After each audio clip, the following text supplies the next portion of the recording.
I was kind of a mix of both, but I always loved being on the stage, actually, thanks to my mom a lot. When I was young and I would go for ballet performances, I remember the first couple of ones. I was really, really nervous. You can get all the butterflies in your stomach. And to this day, I really credit my mom with this. She says, it's okay. Those nerves, those butterflies, they're excited. That's an excited feeling, and they're dancing with you. That seems really high. Like, I was starting to freak out. So I hold my breath and I sent an email saying, I'm just going to say 3,000. I'm going to go the lower end. I was living in Edinburgh at this time, and the speaking engagement was down in Florida. I was like, there's no way they're going to fly me from Scotland down to Florida and pay me $3,000 to stand on stage. There's no way. Basically in my mind, like, oh my God, what am I doing? Because the run through, I fail at run throughs. I absolutely cannot do a run through. So freaking out, but I'm standing there and I was like, I love doing this. This is the stage. I'm going to get out there and I'm going to do this. And so I had all that fear, and I go out and I just loved every single moment of it. And I remember at parts of the talk, I was slowing down and thinking to myself, enjoy this moment. This is such a special moment to be on this stage. And I come off the stage and I come back around the corner, and all of the organizers stood behind the scenes, behind the curtain, and they're cheering. Like they're jumping up and down cheering. I'm able to pull them into my world and my thinking and be able to open up and hand back to them and say, okay, now what are you going to do with these ideas? And that is, I think, what keeps bringing me back to the stage over and over again, is those moments where I feel like I was able to open up people's minds in a different way of thinking, and they walked out of that room going, huh, didn't think of it that way before. Welcome back to Beyond the Keynote. Today we are joined by Olivia Gambelin, and it's very exciting because Olivia is an AI ethicist. I haven't spoken to an AI ethicist before. Author and keynote speaker. Welcome to the show, Olivia. It's so great to have you here. Thanks for having me, Carmen. My pleasure. Now, you have had the pleasure of speaking in many different places around the world, and we'd love to dive into that today. And we also obviously want to find out all about what you speak about. But I'd love, first of all, to understand how you got there, because speakers don't just all of a sudden decide to go and speak on stage. First of all, they have to hone their craft along the way. But second of all, you've got to have something you want to talk about that's important to you and important for you to share with various people around the world. So let's go all the way back to little Olivia when you were growing up. Do you remember adults asking you, what do you want to be when you grow up? And do you remember what you used to say? And did you ever think that you would be a speaker on the world stage? Well, very little Olivia had a very specific career that she was planning for. I wanted to be the first female pop star president. I wanted to include both of those. So I love that combination. I have no idea where that combination came from. I think I'm a very creative person, and I also like to be intellectual. I like to lead, and so is the combination of the two. Clearly, I did not reach that, but I did want to be on stage. So I guess I did kind of know what direction I was headed in. Yes. And did you write any of your own songs, or did you have a favorite pop star that you used to pretend to sing to or sing along to? Well, I of course had a Britney Spears CD. That was one of my first CDs, is Britney Spears. So I think that was a little bit of inspiration there. And I have a lot of really terrible songs in old little notebooks, I think in my parents' attic in their garage somewhere, because I was determined. And I was like, Good all right, on you. I think it was every month, I said to myself, I'm going to write a song. And I'm really glad none of those songs ever went anywhere. And did you play an instrument as well? Did you write music, or did you just write the lyrics, or both? I taught myself how to play guitar. I wouldn't say I'm the best guitarist, but I learned enough that I could strum a few chords and sing along to it. Okay. And did you ever end up on stage as a child doing any of this performing or singing?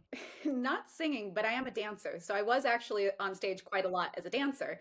And I think maybe that was a little the pop star influence, because all of the pop stars were also dancers. And you enjoyed being up on stage. Were you the type of child that liked being the center of attention, or were you a bit shy? I was kind of a mix of both, but I always loved being on the stage. Actually, thanks to my mom a lot.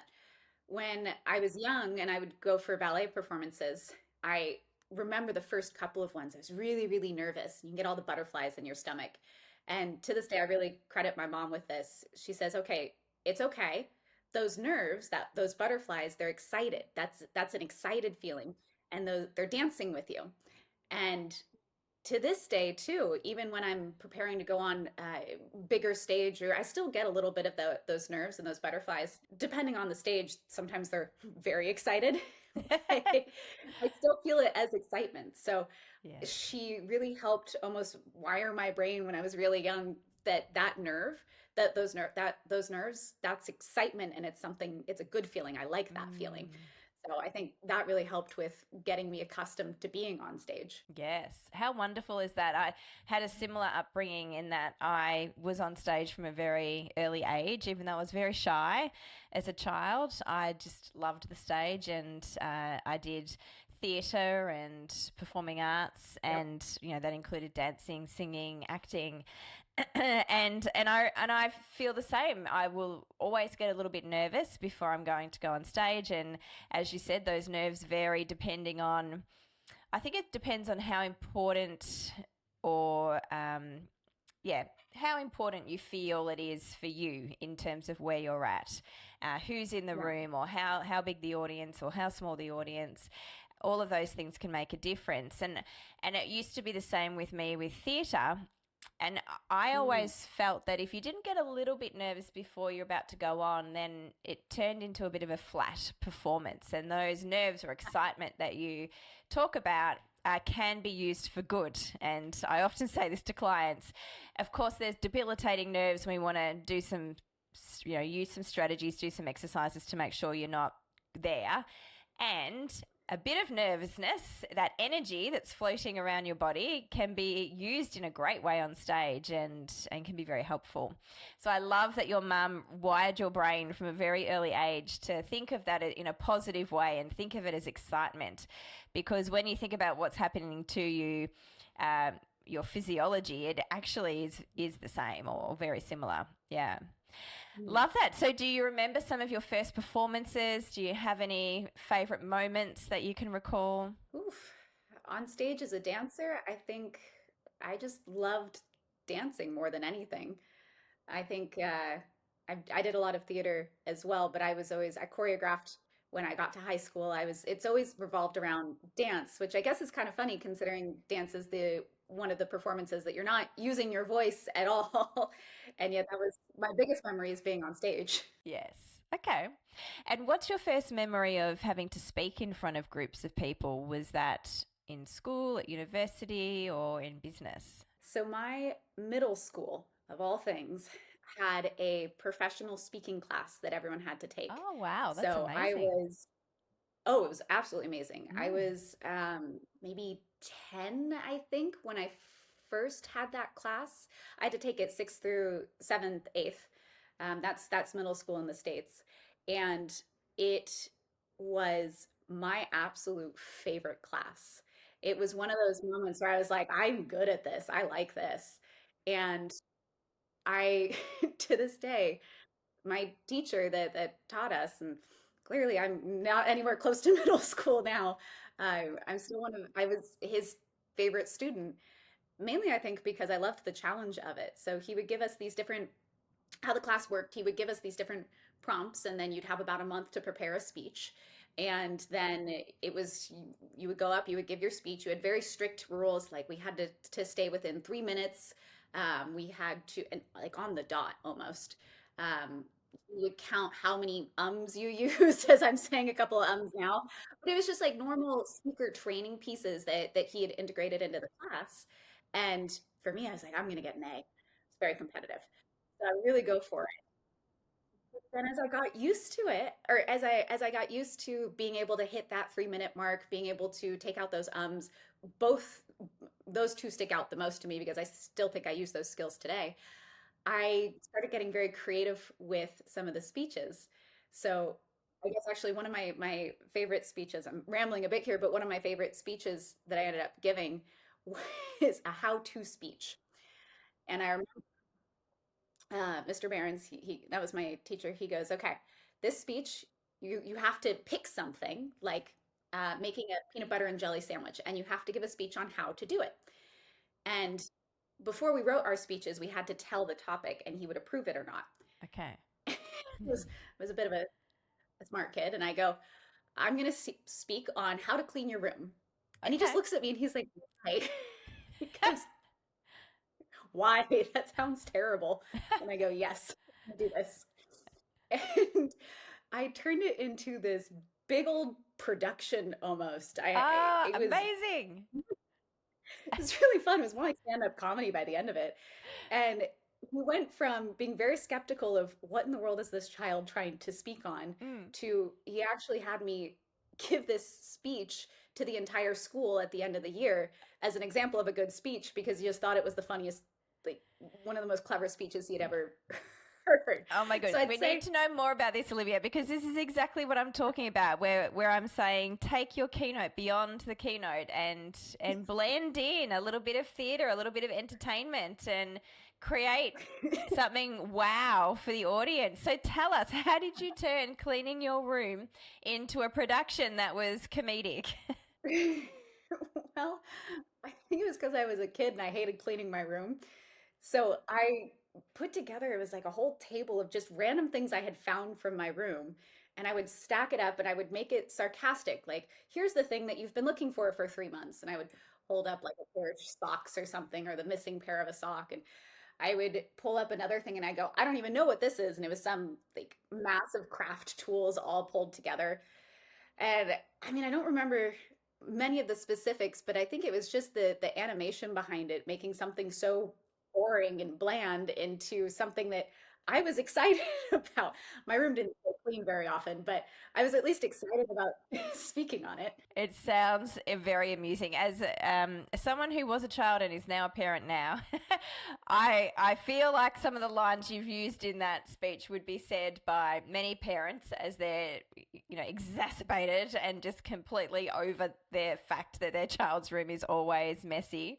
Yeah, I can imagine how the humor came to life. I love that you used props and that you basically created dialogue of what your Yeah. mum or your dad or whoever may have said when they walked into your room. Well done. So how Exactly. old were you? How old are you in middle school? Uh, let's see. Middle school is about 10 to 13, I think, if memory is serving me correctly. Yeah, And did you get your A? Do you remember? I did. I always had the top scores in that class. I'm still bragging about it. You should. You should. I was always someone that needed to get A's as well. All right. So tell us, well, that's a really great start to your speaking career, if we want to call it that, all the way back then. So tell us about you work in AI clearly now. So tell us about the journey between middle school and where you went next. Yeah, so I grew up right outside of San Francisco, so I've always grown up deep in tech. It was kind of like growing up already with a second language. I joke that I speak techie because it's part of the everyday life. So I grew up in tech and out of rebellion, I went and studied philosophy. So something completely different outside of that. But in philosophy, I found the field of ethics and morality, which I find absolutely fascinating. And I promised myself I would come back to that space, the ethics and morality, as soon as I found something practical to do with it. And it was just my, probably, I think, one of the biggest fortunes in my life that I was able to find the field of AI ethics when it was very, very small. It was nascent. It was at the beginning of its days, just getting out of academia into industry. And I ran across the field. And I'm very stubborn. So I heard actually through another woman's talk, she mentioned data ethics is the next new topic. And I went, that's what I'm going to do with my life. And Wow. I haven't really looked back since. How old were you when this was happening? Oh, I was, I think, only about 22 or 23 Yeah, when I wow. ran across, when I had that cheesy light bulb moment. Mm. Incredible. Okay, so this is what I'm going to do with my life. What happens next? Well, I went and got a master's degree in it. Okay, just got a And master's degree. I I, like that. well, it's still such a new topic. And I was like, I have no idea what I'm doing in this, and I have no idea how to get training in it. So Mm. I'll go do a master's in AI ethics. Um, it was through that experience I ended up founding a company, and then lo and behold, it just kind of carried out. And actually, my speaking career came out of that focus in building, I built up a company called Ethical Intelligence, was a consultancy in AI ethics, is now an educational center for AI in general and a community around it. But it was during those early days that my speaking came back to the forefront and really served me in a lot of different ways. Yeah, great. Well, let's talk about that. So, tell me first exactly what your company does now, and then let's talk about the speaking and what stages it led you to. Yeah. So I have I have a couple different hats. So Ethical Intelligence was the company that I started. Ooh, I think Ethical Intelligence is about 6, 7 years old now. As I said, it started as a consultancy. Nowadays, we focus on training and education from a non-technical perspective for tech. So when it comes to non-technical professionals wanting to understand what AI is and the ethics behind it, and not just the ethics, we kind of bake that in, but really just foundationally, what is AI? That's where we come in. So it is being able to teach people who are non-technical how to exist in the world of AI, which can be very technical at times. So very much focus on that training and education, which I think some of my speaking played a role in help shaping. But then I wear another hat. I consult as well, and that's just through my own name. And on that side, I'm a responsible AI practitioner. So I work with chiefs of AI and filling out the human side to all of their AI strategies and ensuring that the people are brought along and not necessarily forgotten about and amongst the technology. Amazing, which is so important, and I think AI is just a common word now, and a common people accept that it's part of business. And I think there are still a lot of people that are a little bit scared of whether they're going to have a job tomorrow, and how does it affect them, and what does it mean for their career. So I think that's great that we've got to bring the humans along with the robots, and we've got to play together and create great things Exactly. together. So, all right. So, tell us about the speaking. Obviously, what you said, you founded the company, and that led to a lot of speaking. So, tell us a bit about that. Yeah, so part of the almost sales and marketing strategy was actually just me speaking early days of the company. And it was interesting. So I started the company a little bit before the pandemic hit. So I had just actually gotten my invite to stand on the first stage I'd ever stood on for speaking right before the pandemic. So my speaking was just starting, and then it went, oh, and so I had to move all of that speaking online to the digital world, which in retrospect, I'm actually really maybe not, I guess, grateful in a way, because during the COVID years, there was a high density of online talks. So I wasn't limited for how much I could get around the world and be actually on location. So I was able to do a lot of talks back to back to back. So it was kind of like going through a boot camp of learning how to present and speak. I also was speaking on a subject that a lot of people hadn't heard of and were a little bit skeptical of. I'm speaking on AI ethics. So the it both worked in my favor and was also a very difficult subject to speak on, because I was one of the only female speakers on AI ethics. Not only the only female speaker there, I was one of the only speakers on AI ethics. Yeah, So brilliant. it once I started coming out and speaking, I got invited to do a lot of these talks.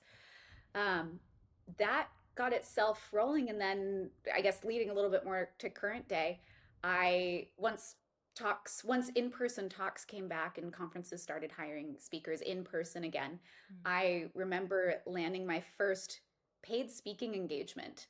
And that speaking engagement, I got it inbound. I got an inbound request through my website. And they're like, "What's your speaking fee?" And I remember sitting there going, "Hold on, I can get paid What's my to do speaking fee? this." Yeah. I said this. Wait a second. Hold on. And it's just kind of taken off from there. Now, if you're happy to share, I'd love to know what the very first speaking fee was, because I've asked a few people this, and there's been a very similar number come back. Do you remember? I do remember, because I was talking to a friend at the time. I'm like, I have no idea what to say. No idea. I did, and anything seems like a ridiculous quote. I've been doing all of this for free. And he's like, okay, and this is before ChatGPT, of course. So you can't just go on to ChatGPT and be like, hey, this is who I am. What should I charge? So we did some Google searches. We'd been co-working the day I got this request in. So we did some Google searches, and he's like, all right, you, you're considered an expert in your field. I was like, yeah. And he goes, you've had speaking experience. I go, yeah. And he goes, okay, well, according to this random article online that I found, your range is probably between 3 to 5,000. And I was like, okay, that seems really high. Like I was starting to freak out. Um, so I hold my breath and I sent an email saying, I'm just going to say 3,000. I'm going to go the lower end. There's no way in the world they're going to pay 3 grand and my travel and accommodation. I was living in Edinburgh at this time, and the speaking engagement was down in Florida. I was like, there's no way they're going to fly me from Scotland down to Florida and pay me 3 grand to stand on stage. There's no way. So I hold my breath and I send it off. I get a response in like half an hour, and they're like, yeah, cool, sounds good. And I remember just sitting there going, Should have said what? 5. Yeah. So Well that was done, the because you have definitely got by far the highest first speaking fee. Most people have said, first. and I just said $500, and I just said $500. Mind you, I think a lot of people that I've spoken to are a little bit older than you, and so this was many years ago that they just said $500, and now they're charging tens of thousands of dollars for their speaking. But which you obviously are as well. But I love hearing the first, because people forget that everyone has firsts, and the first isn't where you're going to end up necessarily, and it's okay if, you start off free or for low fees and work your way up. And I love that yours was in the thousands to start with. So well done. Thank you. Well, and I should say this was coming off the back of the pandemic. So I think part of what happened is I leapfrogged a bit over those early lower fees because I was doing so many online keynotes and webinars. And during the pandemic, it wasn't entirely sure who was paying, or people weren't really paying because they're like, well, it's just online. You're not coming here in person. So I kind of skipped, I think, some of those earlier stages. I think honestly, if the pandemic hadn't been there and I had been on in person much more, I probably would have ended up at about 500 for some of my starting fees and worked my way up. But that chunk kind of went towards the pandemic in an odd digital era. Yeah. Yes. And I mean, as you said, you did do lots of speaking for free, and you'd already honed your stories and probably the structure of what you were saying as well by that stage. Wonderful. And how was that first on stage keynote when the country started opening up? I loved it. I absolutely loved it. I thought it was so cool. It was one of those moments where I'm like, yeah, this is what I like to do. And I remember coming off stage, and it was for FICO World. So big old company. They had done a lot of training for their employees to speak. So I was one of the only external speakers. There was a small handful of us. And I remember finishing my talk, and the couple of the other people from FICO that were speaking on that same stage. I was on one of the side tracks. I wasn't even on on the main stage. They came up to me and they're like, "Wow, you're good." They're like, "You're really, really good. That was fun to watch." And I'm like, "Oh, this is cool." It was just like, I got paid to do this. I love doing this, and I guess I'm kind of decent at it. I'm like, huh. Amazing. And so where did things go from there? Did you get any gigs from that one, or did you start reaching out because you thought, this is cool, I can get paid, I like it, I should do more of this? Well, if I'm being honest, since then, all of my speaking has really been inbound. I've never actively grown my speaking career. I should rephrase that. I have actively grown it, but not through outbound outreach. I've always built it through putting out my content, reposting about different talks I had given, and just being me, a little bit more networking. Like I said, I'm very, very lucky. I speak in AI. I'm a woman that speaks in AI. So I fit a very niche profile that a lot of people look to fill. And I'm decent enough. People keep inviting me back. I'm sure you're very good. It becomes easy to test. Exactly. I'm not going to call you decent enough. I don't think decent enough is a good marketing line. This is true. Oh, no, she's not bad. Well, that's wonderful, though, that you haven't had to actively go out and search for talks. They've come to you, they've been inbound. Obviously, you've been clever with your marketing and sharing content and, hey, I'm speaking here and this is how it went and all the things. And then people are obviously seeing that and then chasing you up. So if someone was to book you today, you're happy to share how much you would charge them and what they would need to pay to get you onto stage? I'm going to keep that one a secret only because one of the things that I have worked on as I've grown my speaking career is I like to call it, I level up. I try and level up each year, meaning I try and increase my speaking fee. And right now I'm right in one of those level ups. So I'm starting to be able to charge at a higher range and I just don't want to date myself. Yes, So yes, of course, of course. I don't want to. Exactly. But we're in the tens of thousands range now, not the 3,000 range. Yes. Yes. Yes. Wonderful. And has speaking also helped the business? Has it helped in sharing your mission of the business? Has it helped gain clients? How else has speaking helped? Very much so. I guess on one hand, one talk usually leads to another talk for me. So it's helped grow my speaking business in itself. But as well, my speaking led to my first book. Because I was on stage so often, because I was speaking, I actually had crafted a lot of what went into the book through my talks. And I would test on stage how people would resonate and I would test some structure. That all eventually went into my first book and is how my first publisher found me and asked if I was interested in writing a book. So not only has it brought me clients consulting and speaking, it brought me my first book opportunity. And that's been amazing. Yeah. How long ago did you launch the book? The book it was published about a year and a half ago. Okay. So I'm in the process of the second one already. Ooh, okay. And what is the first book called, if you want to share that with our listeners? The first book's called Responsible AI. And usually I remember to put it on my desk next to me. It's on the bookcase right over here. I can't quite reach it. It's called Responsible AI. Mm-hmm. Okay. Yes. Implement an ethical approach to organization.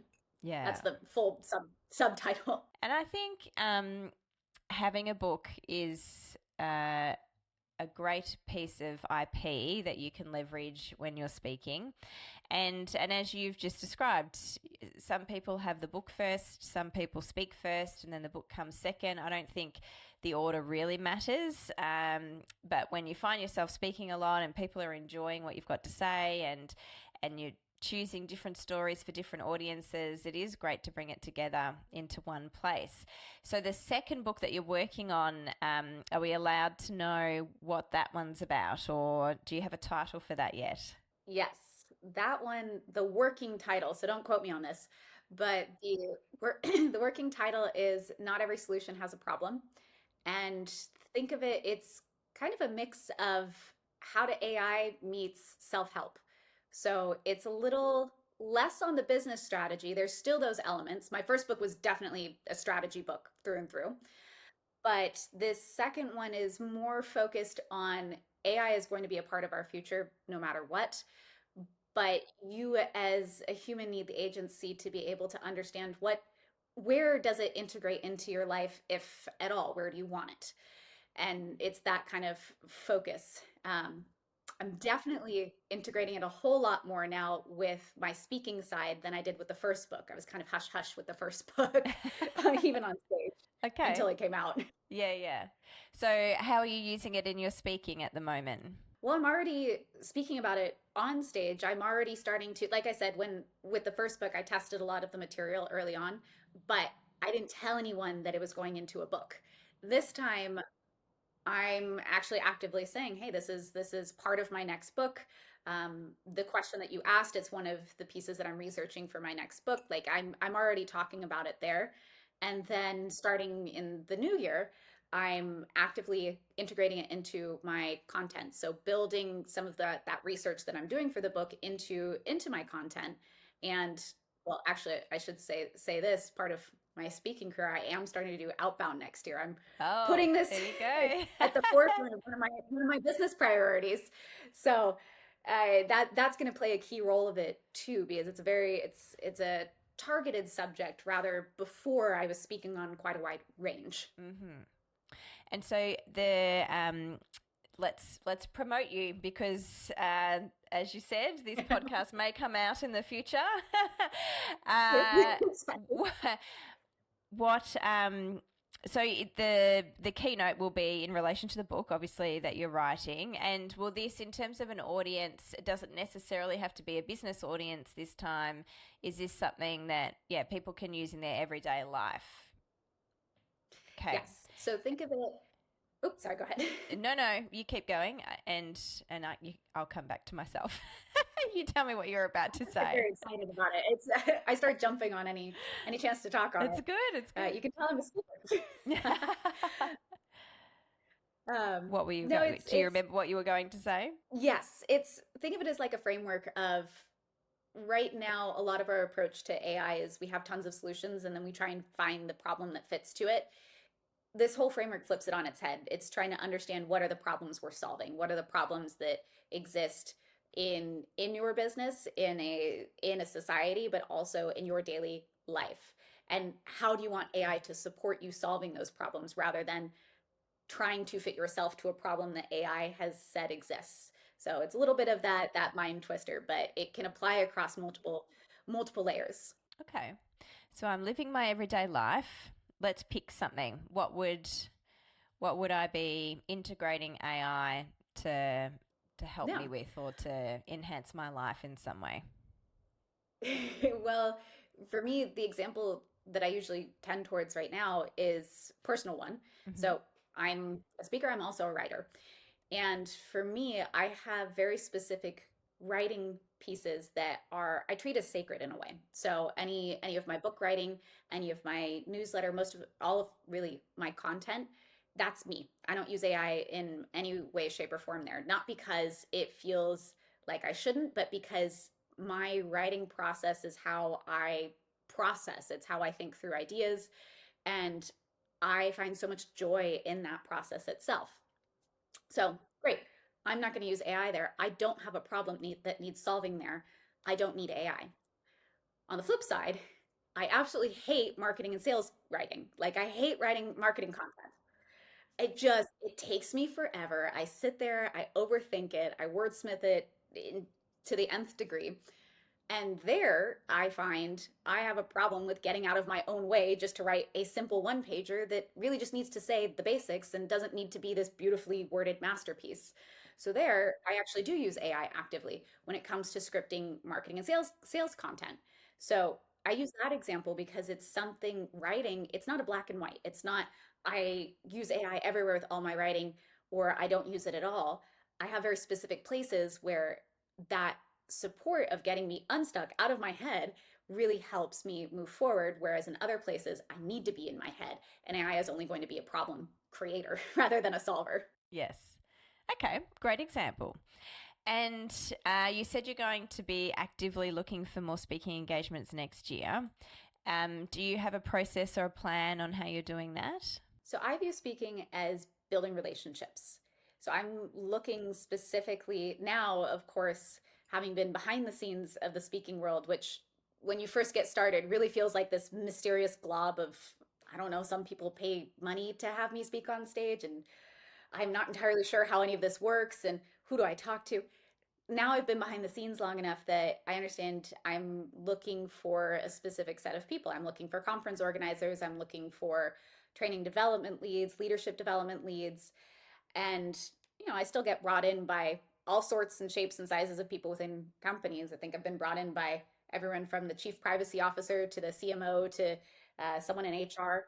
But I'm looking at growing relationships, specifically more in that training and education and then conference organizers. So I am viewing it to myself. I'm not looking for sales leads. I'm looking to build those long-term relationships. Yes, beautiful. I love that. And I think even in sales, that's a really great approach anyway, because that builds a long-lasting business generally when you're building relationships with clients rather than just trying to be transactional in what you're doing. So really good advice for anyone that's listening that is a speaker, wants to be a speaker, and is looking to grow next year for sure. All right, in terms of stages that you've been on, are there any highlights in the different places you've spoken around the world? And do you prefer, there's obviously different sizes, so you can speak in front of really intimate groups, you can speak in front of really large groups on huge stages. Have you had the experience of both, and is there one that you prefer over the other? I have spoken on all shapes and sizes of stages in lots of corners of the world, and sometimes on stages where when I get the request and I'm like, really? Okay, sure, let's try it. Um, I, oh my goodness, there's so many ones that I've loved throughout the years. Okay, I will come back around. I have one top stage that will probably sound a little bit, cliche, but I'll come back around to that one. But I would say in general, I absolutely love when I get to a place and you can tell that there has been care and attention put in by the organization, by the whoever has organized that event. This, I've got one recently sticking out in my mind. I was just down in South Carolina speaking for Furman University, and the woman that organized it doesn't usually organize conferences, and her students actually had requested for her to bring me in. And this was a whole production, but it sticks out to me because when I was there, everyone was so excited and they were all engaged, and you could tell just the absolute I don't know. I keep coming back to the word of excitement, but it was just very cool. It was like I got to pop into their life, and I love that part about speaking. I get to pop into all these little pockets and ecosystems of people. My absolute favorite stage. I was I'm coming back to it. My absolute favorite stage. I think the turning point for me. When I say it's cliche, so you're gonna laugh in just a second. This stage was TEDxPatras I spoke for. And that was back in 2022. So I was still a fairly new speaker. I was still figuring out like, what's my speaking fee range? I wasn't necessarily consistently on stage. And it was through a colleague that I had collaborated on some webinars with that he knew the organizer of TEDxPatras. TEDxPatras just so happened to be looking for someone to speak on my field, kind of around AI ethics. And I remember them reaching out, and they're like, they're going like, okay, here's all the things that you get. Like they're trying to convince me to come and speak. Mm. I was like, guys, as soon as you said TEDx, I was I in. could, Yeah. exactly. I'm like, I'll walk there. I'll figure out how to like, I'll figure that out. But that stage to me is still such a special stage because the people behind it were absolutely amazing, first and foremost. I think, I mean, that's one of those moments that I can point back to and go, okay, that my life started to change then. Um, it's led to a huge growth in my speaking career, but it also gave me that confidence of there's something that I have to say that people want to listen to. And that talk itself is actually unlike any other talk that I ever give. So it's a very unique talk. I don't usually script my talks. I don't usually have them memorized. I speak in blocks. I can I can explain that thinking later, but I don't usually script my talks, and I don't usually focus on them as more of a production, I guess to say. But I remember going into the TEDx talk and was really intimidated because they tell you you have to pick one idea, and it's your one idea that you're going to speak on. I'm sitting there going, do I have one idea worth sharing? And I was scripting it, and I go, you know what? I'm going to treat this like a piece of art because I know that the stage I'm speaking on that day is not the stage I'm actually speaking for. I'm speaking for the hopefully hundreds of thousands of people that will then listen to this talk after it's come out, after there's the video. And it has actually gone there are hundreds of thousands of people that have listened to this talk now. And it still feels like that piece of art that I put together. I was speaking for time. I was speaking for it to last throughout time rather than in that moment. where a lot of my talks actually reflect more on what's in the moment. This one had a different quality to it. And it was being on that stage. I was so nervous before it. And I remember getting off stage. Sorry, okay, this is the last part. I know I'm rambling, but you No, asked you're me not the rambling. This is a great story. Take your time. I remember I remember standing, there's a picture of me Uh-huh. that one of the people that day got, and it's right before I'm on stage. It's one of my favorite pictures of myself, and it's just my profile. And I remember that moment standing back there going, ah, basically in my mind, like, oh my God, what am I doing? Lots of those And then excited butterflies flying around your body. exactly. Um, because the run through, I failed it. I fail at run throughs. I absolutely cannot do a run through. Okay. So I'm freaking out, but I'm standing there and I was like, I love doing this. Mm. This is the stage. I'm gonna get out there and I'm gonna do this.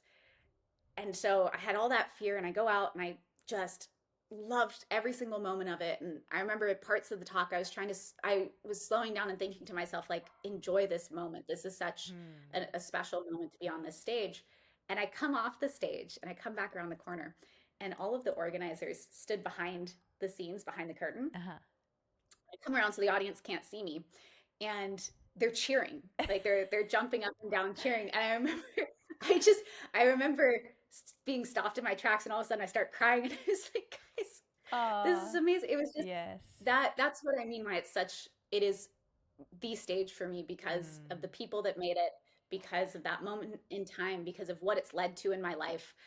It's going to be just that stage for me, I think, probably for the rest of my life. Yes, that's beautiful. And I think because you, as you said, you created a piece of art, you put your heart and soul into it, and you just made it happen in the moment. It is a very emotional thing to do. I'll always remember I studied performance art. Formerly, I did a Bachelor of Performing Arts at Monash University in Melbourne, which is one of our major universities in Australia. And I stayed on after my bachelor's degree and did my honours year. And for my thesis, I wrote a theatre show and produced it, directed it, acted in it, like put it on. And then the thesis report was, I had to write all about the decisions I'd made. Why was the lighting that way at that moment? Why did you have sound there? Why was there multimedia, et cetera, et cetera? And I remember, first of all, I remember our final rehearsal was a disaster. So interesting that you said that your rehearsal wasn't great.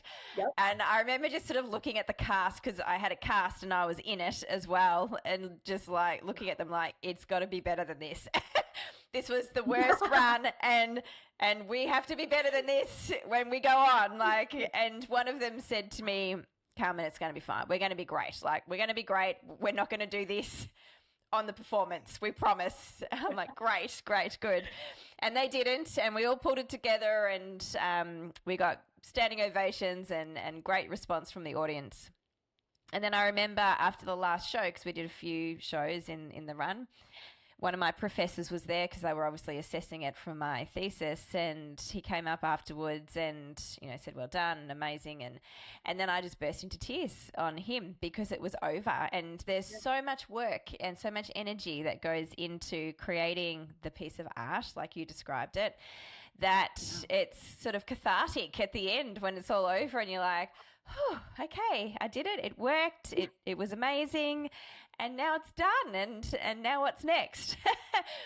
So I love that experience that you had. And I mean, as you said, TEDx is an amazing brand. It's definitely a great stage to get on. And it's like having a book, or it's like winning a certain award, and that being on your profile, it can get you more stages.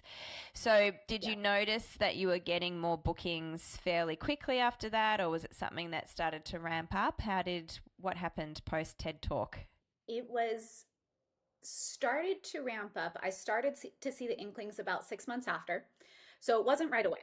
I did get it shared a lot right away, and that was really exciting. And I got the kind of excitement and buzz. It was about 6 months after that I started noticing, oh, I'm getting a few more requests in.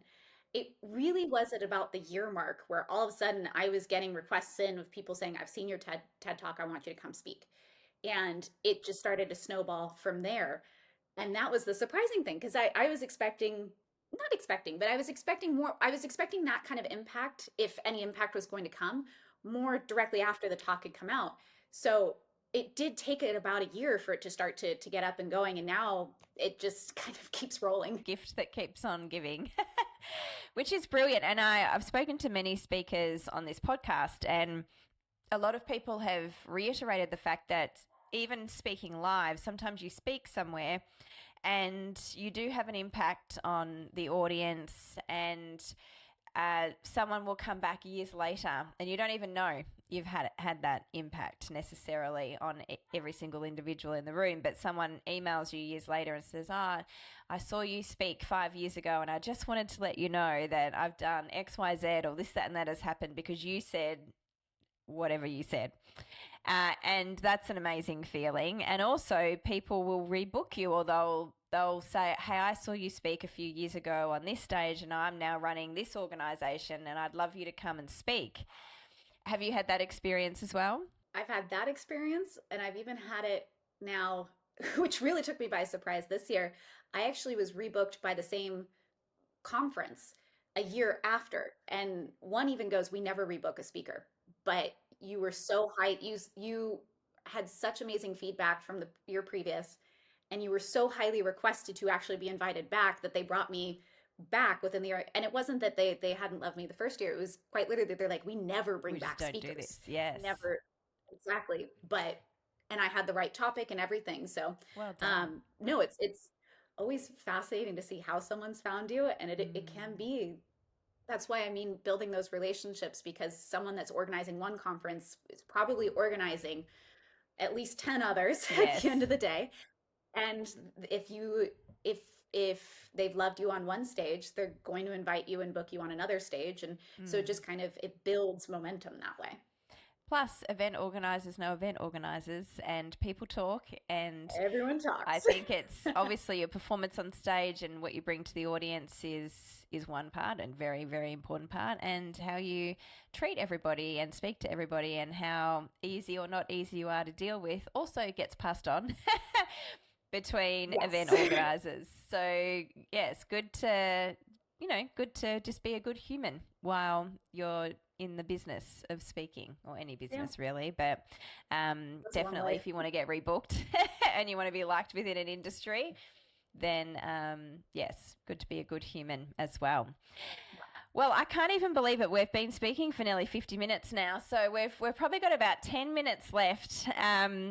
I'd love to dive into, especially because of how creative you are, and maybe you're already doing certain things, because back when you were very young, you already blended a bit of theatre into your keynote speaking. Would you say that you're doing anything currently that speaks to sort of blending in some theatrical elements into your keynote? Yes.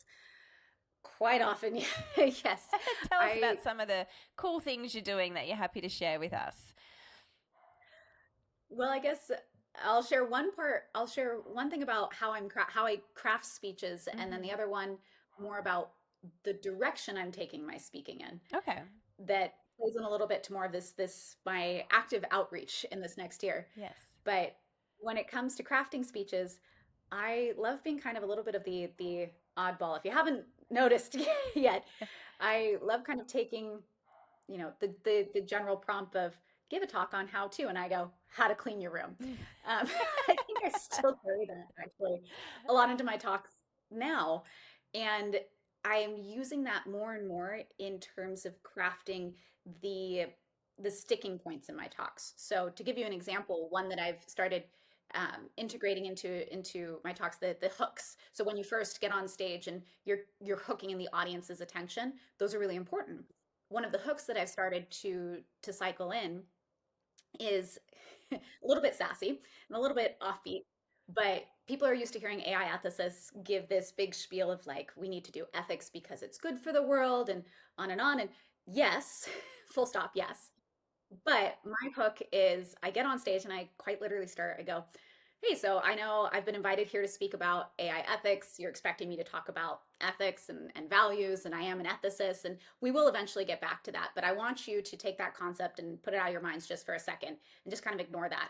Because in reality, I'm here to teach you how to make money with AI. And that catches everyone's attention. And they're Yeah. like, what? The ethicist is talking about She's making going to help us money. make money, but she's against that. Exactly. Like, that doesn't seem quite right. There's a whole talk behind that, and there's a reason I do that, but Well, there's it's a bit, definitely a good hook for a business audience, that's for sure, because they are there to make money for sure. yeah, exactly. They're like, okay, we're sitting forward in our seats, we're listening.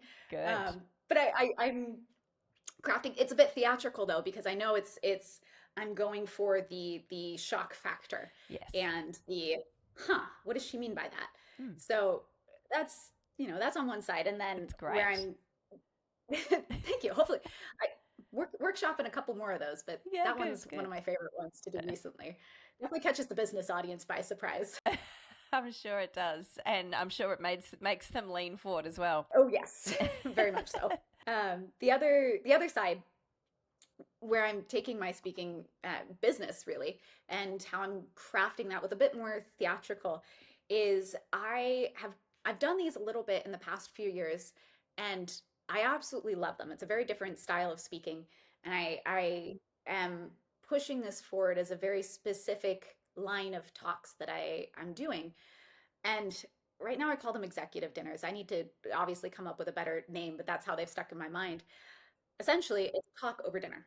So it's think of like a workshop meets keynote meets you're sitting down for a conversation.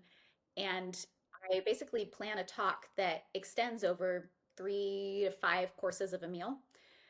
It's about, I would want to say 10 to 15 minutes, not even 15, it's really more 10 minutes of a bite-sized talk. And then that leads into a discussion. And I tie it in with the courses, and it becomes this almost theatrical performance. And it's right now it's called executive dinners because typically it's executives that are brought in for these kind of dinners. It's only about 20 to 25 people around the table, and it is a talk that I turn into a conversation. And I script it that way because what I've noticed is as a speaker in AI and a speaker in ethics, these two subjects are highly sensitive.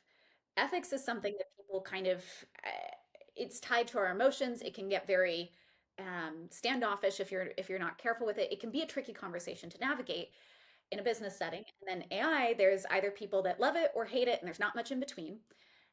When really both of these brought together, it's a very human conversation that needs to be had. So you need people to let down their barriers and their guard in order to have a productive conversation and move forward. So the dinner table is what I found the best stage for that. It feels like you're just sitting and talking with friends. It allows you to open up ideas. It gives space for that. And then it allows me to be more of, I guess, an entertainer. I am the dinner entertainment. But I've noticed with these experiences, people walk away going, that stuck with me. This stands out. This isn't just another workshop. This isn't just another keynote. This is something that they got to participate in, that they were able to talk to someone from a completely different background or someone that they have been struggling to even speak with in the office and speak as humans, get through some very tricky topics that they were previously stuck on. And then I always wrap up with insights, depending on what the flavor of the talk is. I generate different types of insights. Usually it's around readiness around AI for a company for adoption. And so they walk away with these insights, but they're like, I don't even remember her asking these questions. Like, I don't remember having that conversation, but yeah, that's part of it. So it's that whole production altogether. And this is a line of my speaking that I'm really pushing in the new year to develop more. I love that. Love, love, love. It reminds me of, I mean, it's like music, isn't it? It's like a musician or an artist that's singing and playing music in between courses and Exactly. doing different sets. So you're doing speaking sets instead of, well, maybe you could bring those songs back out on your guitar and bring some music into that. But yeah, you're bringing speaking to the dinner table. And I totally agree that if you can bring people into a more relaxed social environment, bring their guards down, have the tough conversations within this structured, beautiful framework that is social and allows people to have a bit of fun while they're doing it, then I can totally see how you would break down barriers. And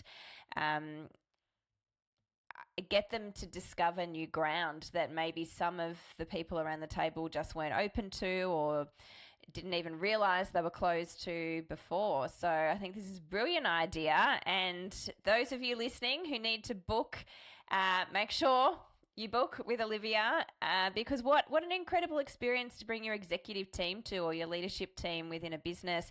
Even bringing the IT team, or the Exactly. CIOs, heads of departments together, and doing it as a fun experience. So it's a mixture of, we've got to listen to this expert and bring this person in, but hey, why not do it in this way that's completely different, that feels like a night off for everybody?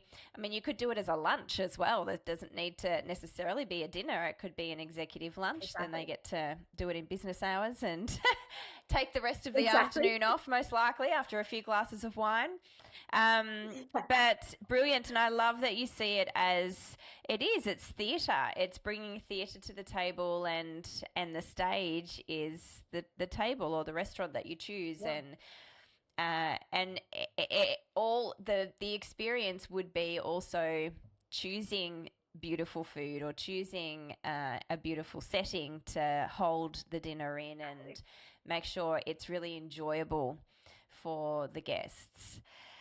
Wow, what an amazing idea. I actually did see that on your website when I was doing a little bit of discovery about you, and I wondered what the executive dinners were. So thank you for sharing. I think it's a very creative way to show how speaking can work. It doesn't have to be in the traditional way. Brilliant. Exactly. Yeah. Now, is there anything else you would like to share, Olivia, before we wrap up our amazing conversation? Oof, there's so many different directions I can take this in. Like, I can talk more about my business. I can talk more about speaking. I don't normally get to speak about my speaking, because obviously I think AI ethics usually is the prominent conversation. But I clearly I've seen how excited and how much I'm rambling on today's episode. I clearly really love being able to stand on stage, and maybe I guess I'll say something there of, it's a very special experience, at least for me, to be able to stand on stage and feel how the audience interacts. So I guess anyone listening, either if you're a speaker or if you're someone that just is typically an audience attendee, it really does matter what intention you're bringing into that room, even if you're just listening to a talk. Because as a speaker, I tend to try and do as little as possible for remote talks, because it feels one-sided.